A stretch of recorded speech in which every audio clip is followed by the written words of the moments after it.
Hello, friends. This is Lynda, Assistant Professor, Department of English, Bishop Heber College, Trichy.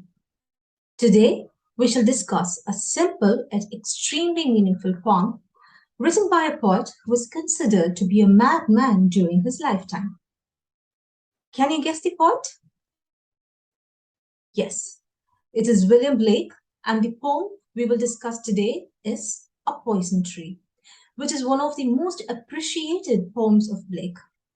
William Blake was born on 28th of November 1757. He was not only an English poet, but a visionary, excellent painter and printmaker. He wasn't much recognized during his lifetime. However, he turned out to be an extremely popular figure posthumously. He had always used his imagination to express the innermost emotions of the humankind. Interestingly, since he was most of the time in his own world of art, he was considered a madman during his lifetime. This poem, A Poison Tree, was published in the year 1794.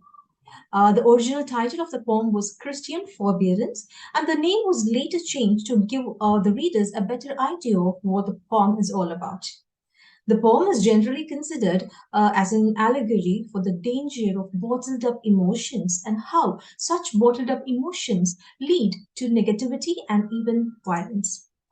This poem is very close to my heart for two reasons. Firstly, because it is very precise and has a strong message. And secondly, it leaves us introspecting for a long time. I hope it does that same to you as well. So let's begin the poem. In the first stanza of the poem, the speaker recounts being mad at a friend. Apparently, the speaker told the friend about his anger and the anger subsequently vanished. Fine. On the other hand, in the third and fourth lines, the speaker describes a different scenario altogether, where he was angry with an enemy. The speaker kept quiet about his emotion, and the anger kept growing. It just got bigger and bigger. We could see that the speaker constantly uses the word wrath. As we all know, it means intense anger. It is not a word that we commonly use, right? Yet, I believe that Blake consciously uses this word to signify the intensity of his anger. And it also makes us, the readers, take his anger quite seriously. In the second stanza, the speaker talks about how his anger grows. Using a figurative language, he treats his anger very much like a tree. Generally, what does a tree need to grow? Water and sunlight, right? Yes. Ultimately, his anger, which is also presented as a tree, needs something to grow, isn't it? Here, the speaker waters his tree, that is, the anger, again figuratively speaking, using his fears and tears. The speaker did not give his tree the real sunshine. Instead, he gave his deceitful, fake smile as sunlight for the tree to grow. Eventually, because of the speaker's efforts, his tree kept growing day and night, and eventually it bears a fruit like any tree would. And the fruit here is an apple, quite bright and shining, but is poisonous because of the speaker's intentions and anger and hatred. The enemy sees the fruit of the speaker's wrath, and somehow he is able to recognize that it belongs to the speaker. At some point in the dark night, the enemy sneaks into the speaker's garden and eats the apple. Later on, in the morning, the poet is happy when he looks at his enemy lying dead under the tree. And that is the end of the short poem by Blake. And many critics compare this bright apple with the apple of the heaven that was forbidden for Adam to eat, as believed in biblical narratives. Adam and Eve were attracted by Satan to eat the forbidden apple, but it caused a disaster in their lives, and they were expelled from the heaven.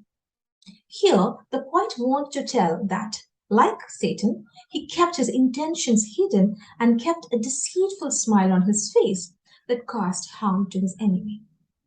Later, in the morning, the poet is happy when he looks at the enemy lying dead under the tree. Here, the poet again compares himself with Satan, who was also glad to see Adam and Eve being expelled from the heaven. So, the major themes of the poem A Poison Tree are anger, hatred, and revenge. The poem explores the disastrous effects of unexpressed anger that causes to grow hatred. Blake, as a visionary writer, dives deep into the darker side of human mind and tries to explain the harm that anger can do. Let's also look into the symbolism in the poem. Symbolism, as we all know, is a literary device where something is used to signify the ideas and qualities, giving them a symbolic meaning different from the literal meaning. In this poem, the tree symbolizes wrath and anger or even loss of patience. Generally speaking, a growing tree is a positive symbol of life. But ironically, Blake uses the growing tree as a symbol of growing anger in this poem.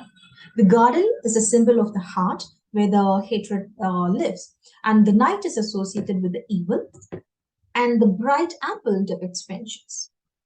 A poison tree is written in four-line stanza or what we call as quatrains, rhymed A A B B C C etc. That is in rhyming couplets. The rhyme scheme even makes it sound like a nursery rhyme. For instance, the ending is like friend, end, foe, grow, fears, tears, etc. And for this reason, it is also quite popular among children as well. So, to sum up, this powerful and curious little poem is about the power of anger to become corrupted into something far more deadly and deceitful if it is not cleared in the initial stages. So, let me end this lecture with a couple of questions based on the lesson discussed today. Question number one: how did the speaker feed his anger? Okay, is that clear? Number two, it's a self introspective sort of question. And if you were ever angry with someone, how would you deal with that emotion? I hope you will ponder over these two questions until we meet next time with another interesting topic.